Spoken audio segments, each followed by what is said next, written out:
You've noticed it, haven't you? The smartest people you know are disappearing. Not physically, but socially, emotionally. They're pulling back from the world, declining invitations, avoiding crowds, spending more and more time alone. And when you ask them why, they give you vague answers about needing space, about being tired, about prioritizing their peace. But there's something deeper happening, something they might not even fully understand themselves. These aren't depressed people giving up. These are awake people opting out. And Freud would tell you this isn't a coincidence. This is a psychological phenomenon, a predictable response to a specific kind of consciousness. The more clearly someone sees reality, the less they can tolerate the performance everyone else calls life. There's a mass exodus happening among those who think deeply, who feel intensely, who question relentlessly. They're retreating from social structures that once gave them meaning. They're abandoning careers that suddenly feel hollow. They're ending relationships that require them to pretend. They're creating distance between themselves and a world that increasingly feels insane. And society calls this antisocial, calls it problematic, calls it a mental health crisis. But what if it's actually sanity?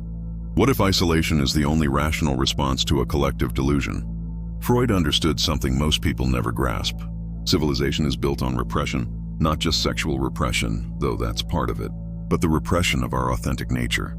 To function in society, we must suppress our true desires, our real thoughts, our genuine feelings. We must perform a version of ourselves that's acceptable, palatable, non-threatening. And most people do this so automatically, so unconsciously, that they forget they're performing at all. They become the mask. The performance is their identity, but some people can't do this. Or they did it for years and something broke. Therapy, trauma, a sudden clarity that shattered their ability to pretend. And now they're stuck. They can see the performance.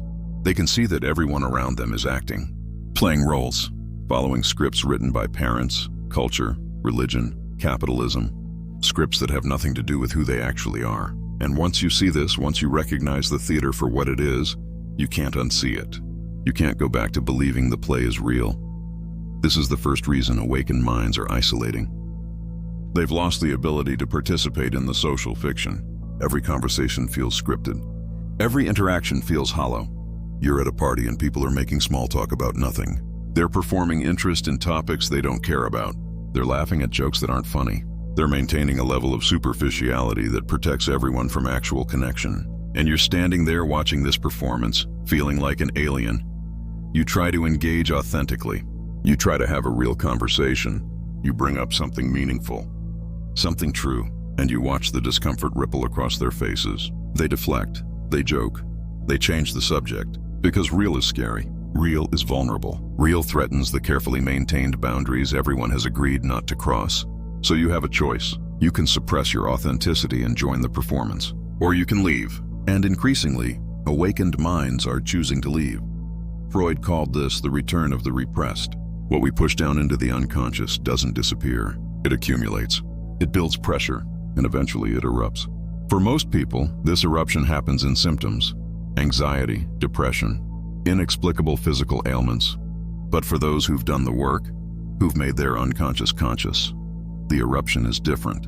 It's a refusal, a rejection of the entire system of repression that civilization demands. These people have integrated parts of themselves that others keep buried. They've faced their shadow. They've acknowledged their desires, their rage, their darkness. They've stopped pretending to be good in the way society defines good. And this integration makes them incompatible with people who are still repressing. It's like they're speaking a different language, operating on a different frequency. And the dissonance is exhausting. The second reason is that awakened minds have developed a sensitivity to inauthenticity. Freud understood that the unconscious communicates constantly, through body language, through slips of the tongue, through what's not said. And once you learn to read these signals, you can't turn it off. You see the micro-expressions that betray someone's real feelings. You hear the subtext beneath their words. You feel the incongruence between what someone claims and what they actually want. This sensitivity is a burden, because it means you're constantly aware of lies. Not necessarily malicious lies, but the everyday dishonesty that lubricates social interaction. The friend who says they're fine when they're falling apart. The family member who claims to support you while undermining you. The colleague who performs friendliness while competing with you. The partner who says they love you while resenting you. Most people don't notice these contradictions. They take people at their word. They accept the surface narrative, but you can't. You see too much, and it's maddening. So you start withdrawing.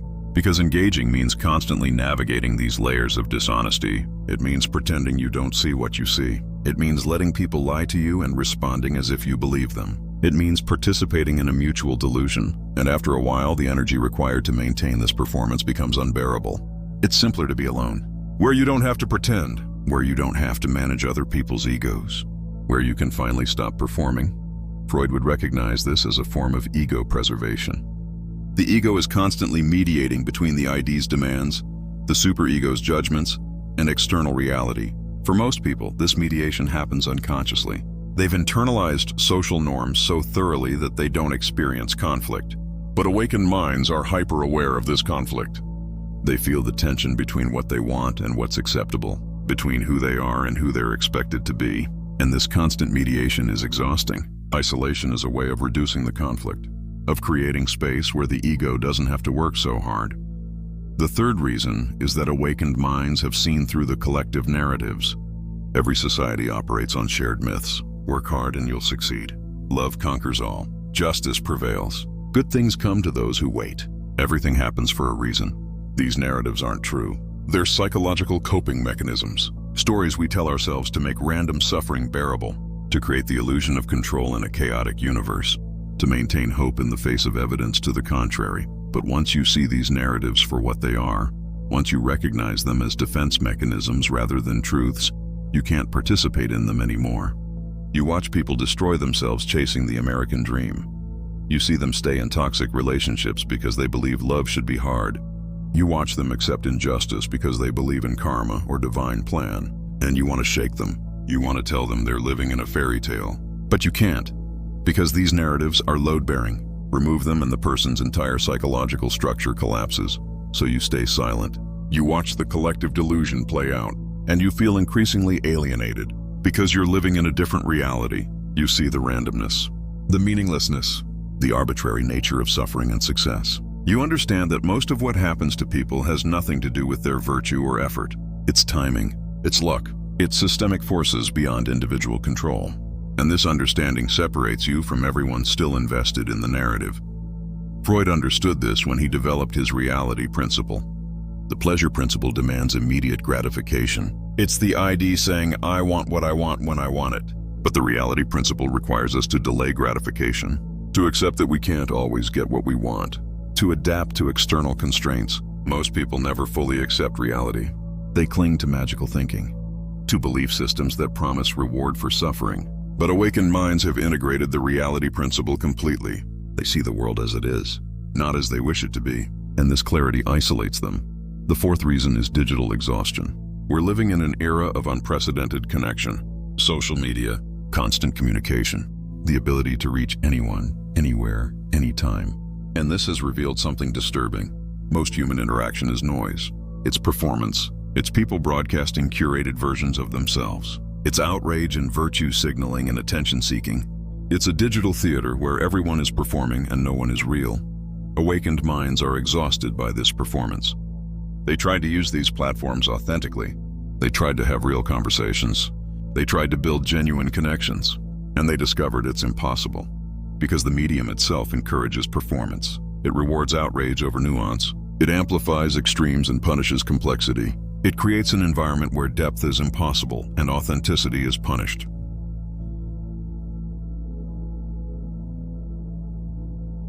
So they're leaving. Not just social media, but the entire culture of constant connection. They're turning off notifications. They're ignoring messages. They're creating boundaries that previous generations never needed because the technology to invade their solitude didn't exist. They're reclaiming their attention from a system designed to exploit it. And this reclamation looks like isolation, but it's actually self-preservation. Freud didn't live in the digital age, but he understood the psychic cost of constant stimulation. He understood that the unconscious needs space to process, that creativity requires solitude, that the psyche needs downtime to integrate experience. Modern connectivity eliminates this space. It keeps us in a constant state of stimulation. And awakened minds are recognizing this as poison.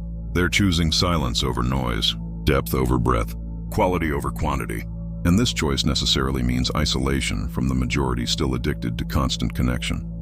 The fifth reason is that awakened minds have discovered that most people are not interested in growth.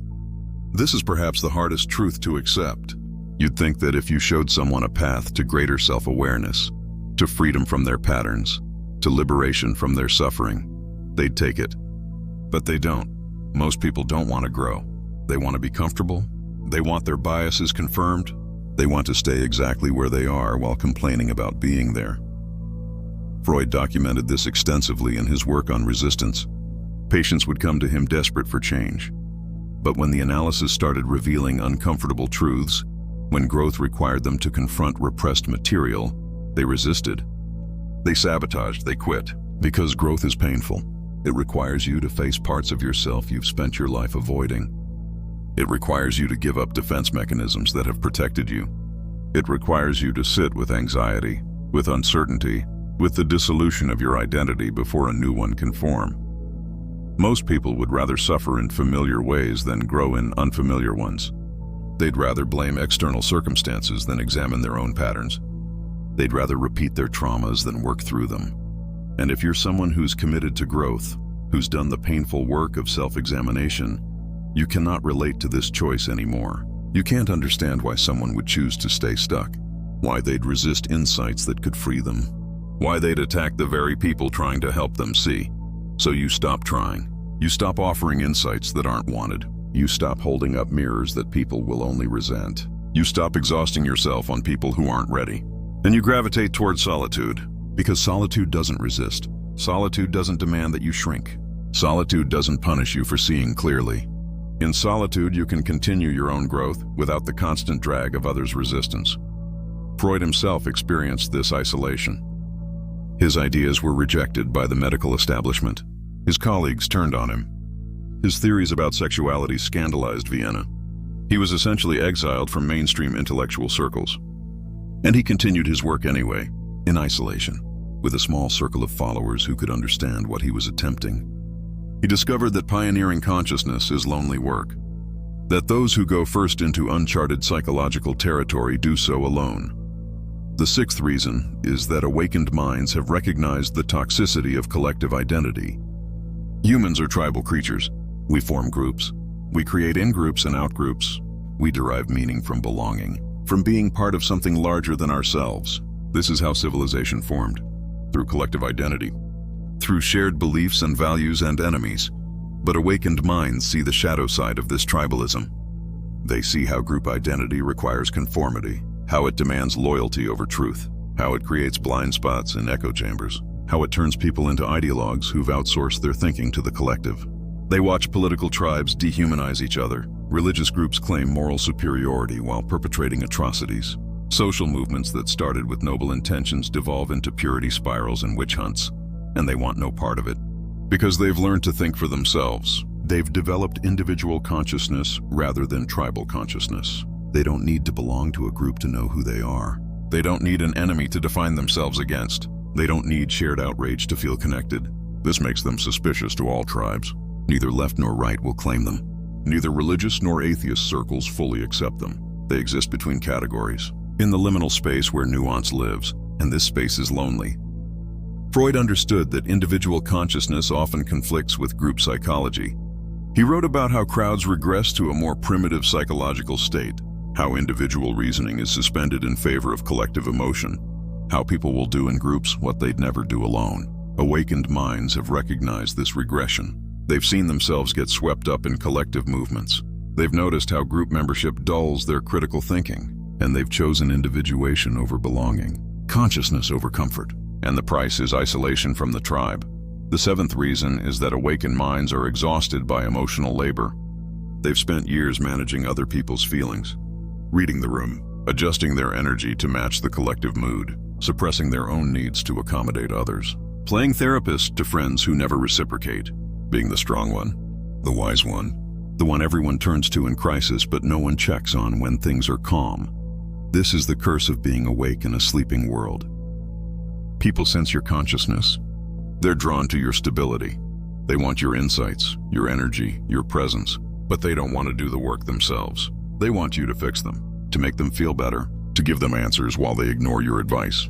It's extraction. It's vampiric, and awakened minds have realized they've been drained dry. Freud would call this a projection. People project onto the awakened mind the qualities they lack in themselves: wisdom, stability, clarity, and then they resent the awakened mind for having what they don't. This creates an impossible dynamic. You're needed but resented, valued but exploited, sought out but never truly seen, because they don't want to see you as a whole person with your own struggles. They want you to be the archetype, the guru, the rock, the one who has it all figured out, and you're tired. Tired of being a container for others' emotions, tired of giving and never receiving, tired of relationships that are transactions rather than connections. So you withdraw, you stop making yourself available, you stop performing the role they've assigned you, and they call you selfish. They say you've changed. They accuse you of abandoning them. But you're not abandoning anyone. You're finally choosing yourself. And if that looks like isolation, so be it. The eighth reason is that awakened minds have lost interest in the games. Status games, power games, social climbing, keeping up appearances, accumulating symbols of success, performing happiness for social media, playing the long game of career advancement. These games structure most people's lives. They give them goals, direction, a sense of purpose. But awakened minds have seen through them. They recognize these games as distractions, ways of avoiding the real questions. Who am I? What matters? What do I actually want when I strip away conditioning? Freud understood that much of what passes for ambition is actually sublimation, the redirection of libidinal energy into socially acceptable channels. We can't satisfy our primitive desires directly, so we pursue achievement, recognition, wealth, power. These become substitutes for what we really want, and for most people, this substitution works. The games provide enough satisfaction to keep them engaged, but awakened minds have desublimated. They've reconnected with their authentic desires, and they've discovered that what they actually want has nothing to do with the games. They want meaning, connection, creativity, freedom, peace. Things that can't be achieved through competition or accumulation. Things that actually require them to opt out of the games entirely. So they do, and from the outside this looks like failure, looks like giving up, looks like wasted potential. But from the inside, it's liberation. The ninth reason is that awakened minds have confronted their mortality. Not intellectually, everyone knows they're going to die. But awakened minds have integrated this knowledge emotionally. They've felt the reality of their finitude. They've recognized that time is limited, that most of what they spend time on doesn't matter, that they've been sleepwalking through their one life, following someone else's script.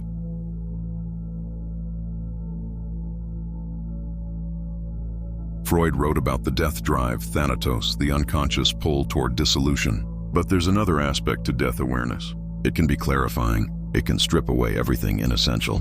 It can force you to ask, if I only have limited time, how do I want to spend it? And for awakened minds, the answer is increasingly alone, or with very few people, in pursuits that actually resonate, living according to their own values rather than inherited ones. This looks antisocial, but it's not. It's pro-life. It's choosing quality over quantity, depth over breadth, authenticity over performance. And if most of society is invested in the opposite, then yes, this choice means isolation. But it's voluntary isolation, chosen isolation, the kind that feels like freedom rather than loneliness. So here we are, a generation of awakened minds retreating from a world that increasingly makes no sense, from jobs that destroy their souls, from relationships that require them to be less than they are, from social structures that reward performance over presence, from a culture that values productivity over humanity, from a collective that's addicted to distraction, division, and delusion. And you might be one of them. You might have noticed yourself pulling back, declining invitations, spending more time alone, preferring books to parties, silence to noise, solitude to socialization. And part of you might worry that something's wrong with you, that you're becoming antisocial, that you should try harder to fit in, to connect, to participate. But Freud would tell you to listen to what your psyche is telling you. If isolation feels like relief, you're not avoiding life. You're avoiding a particular version of life that doesn't serve you. If solitude feels like freedom, you're not running from connection. You're running from the performance of connection that passes for the real thing. If withdrawing feels like self-care, trust that. Your unconscious knows what you need even if your conscious mind hasn't caught up yet. The world will call you antisocial, will pathologize your need for space, will try to drag you back into the collective, will accuse you of being selfish, of not doing your part, of abandoning your responsibilities. But you're not abandoning anything except the expectation that you sacrifice yourself on the altar of social acceptability. Awakened minds are isolating because isolation is how they survive in a world that demands they sleep. It's how they protect their consciousness from collective unconsciousness. It's how they preserve their authenticity in a culture of performance. It's how they maintain their sanity in a society that's increasingly insane. And maybe this isolation is temporary. Maybe you're in a chrysalis, a necessary period of withdrawal before you emerge transformed. Maybe you're gathering strength, integrating insights, preparing for a different kind of engagement with the world, one that's on your terms, that honors your truth, that doesn't require you to shrink, or maybe the isolation is permanent. Maybe you've evolved beyond the need for the kind of connection society offers. Maybe your circle has shrunk to almost nothing, because almost nothing meets the standard of authenticity you now require. And that's okay too. Better to be alone with your truth than surrounded by people who require you to lie. Freud died in exile, physically and intellectually isolated from his homeland. But he never stopped working, never stopped seeing patients, never stopped writing. He chose consciousness over comfort, truth over belonging, his own path over collective approval, and in doing so, he changed how we understand the human mind. So if you're one of the awakened minds isolating right now, you're in good company. You're following a path that pioneers of consciousness have always walked, alone, misunderstood, but awake. And that awakeness, that clarity, that refusal to pretend, that's not a deficiency. That's evolution. That's the psyche choosing life over the living death of conformity. Choose it, embrace it, and know that your isolation is not emptiness. It's space. Space for the self you're becoming to finally breathe.